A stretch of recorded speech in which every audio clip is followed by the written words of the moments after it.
Hello, people. Welcome to day 8. Today is Tuesday. Oh, yes, Tuesday. My favorite day of the week. I'll explain why later.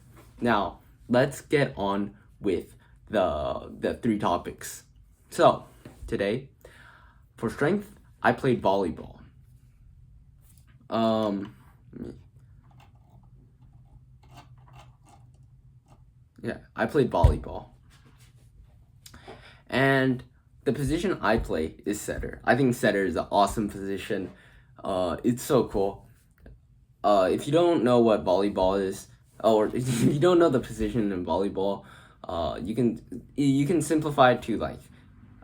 I mean, there's technically a bunch of rules. I don't want to say it. I'm too lazy, but you can just think of people who hit the ball, people who set the ball, and people who receive the ball. And I'm the person who sets the ball, and I set my teammates up for greatness.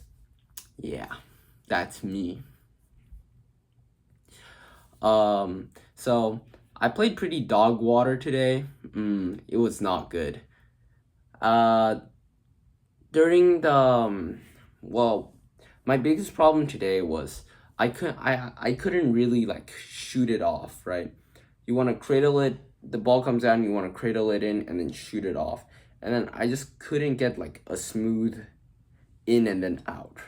It was always just like misstep, it was rough. But I got more like into the game. I got more the wheels started turning in my head and my fingers, my fingies, and like damn. Oh, and I hit a juicy one. I hit a juicy set. Yeah. So that's a plus side. I really like volleyball. If you guys get the chance to try out volleyball, I think you should. Yeah. The second thing, intelligence. So obviously, I'm a student. I have to do my homework.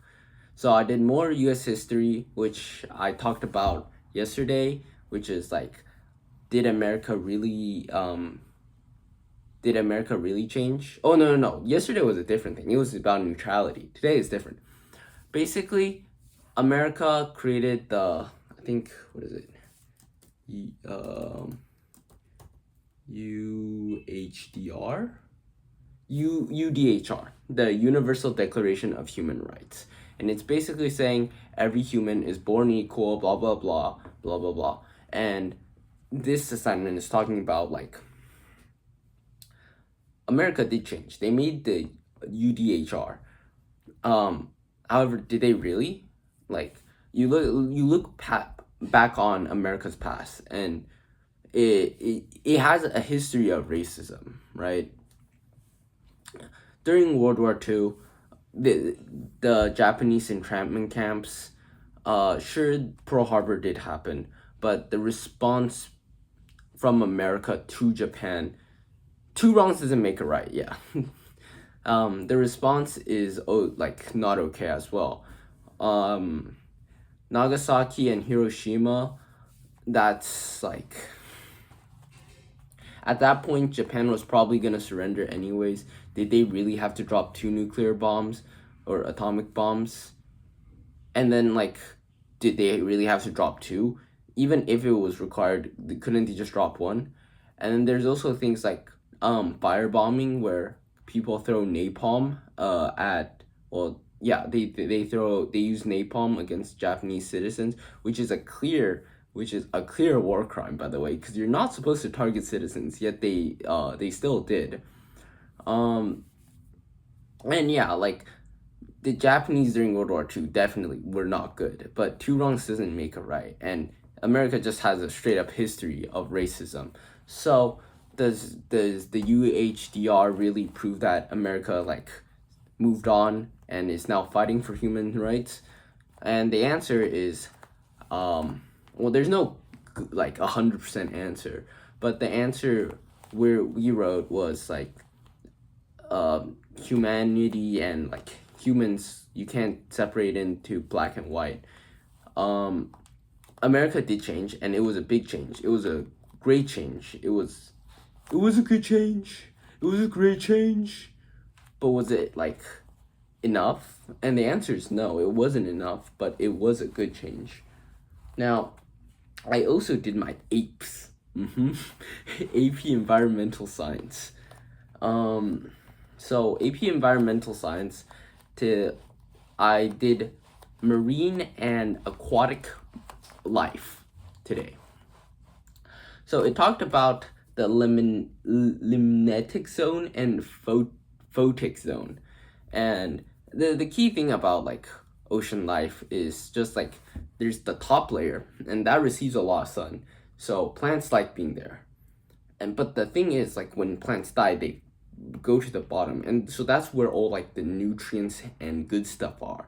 So there's like so the top part, like the photic zone, is like plants love being there, there's sun, but there's not nutrients. Well, the bottom part, the limnetic zone, there is a bunch of nutrients, and that's always good, right?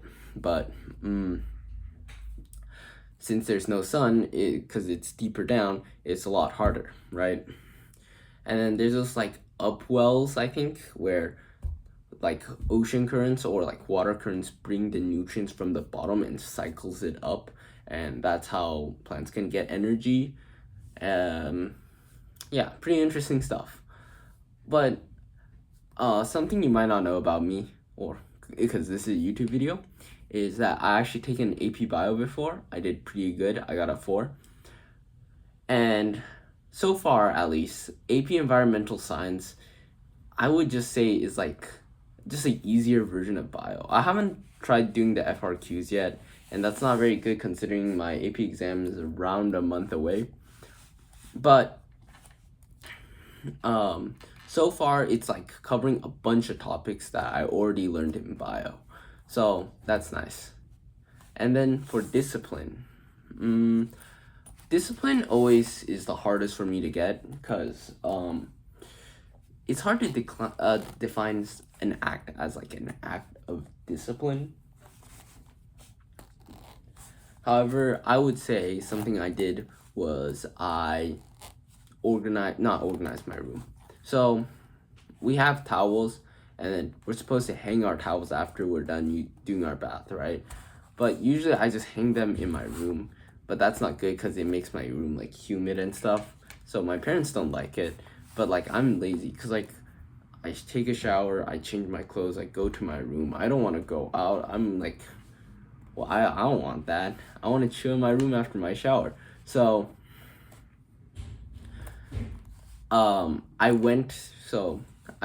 today I cleaned up the towels in my room and I hanged them out properly. So that's an act of discipline. Now, why am I so excited that it's Tuesday? And why is it my favorite day of the week? I wouldn't say it's my favorite, but out of the weekdays, not including Friday, it's definitely my favorite. Why?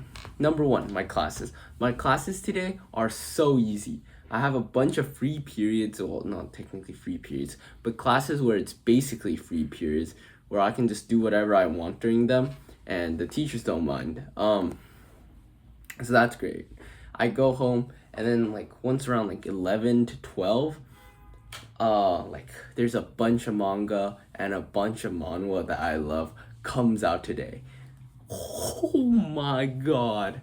Like, so like I can do my homework, and then the thing is, right, oh, there's a bunch of manga and manhwa that you love. You're not gonna pay attention and do your homework, but that's the thing. They come out at around 11 to 12, which means between the ending of my school volleyball, between the ending of volleyball and when the manga comes out, there's just a brick of like study time. And like as long as I finish my homework in that study time, I can just chill and read manga. It's the greatest. Oh my god. I'm like, I read this. Oh wait, there's this today. Oh, I click on it. Oh, and I click on it. Oh shit. It's the greatest. Tuesday, I would say it's the most packed for manga and manhwa. But what's unfortunate is sometimes like it bleeds over and then it's like 1 a.m. it releases, so I can't really read it Tuesday night. I have to read it like Wednesday morning. So Wednesday is also a really good day because I get to like watch slash read all the manga and manhwa that released while I was sleeping. So yeah, Tuesday night is probably my favorite. Um, that's it for day 8. Happy April Fools, guys. This video wasn't April Fools. I did not lie during a single part of this video. See you tomorrow. Bye bye.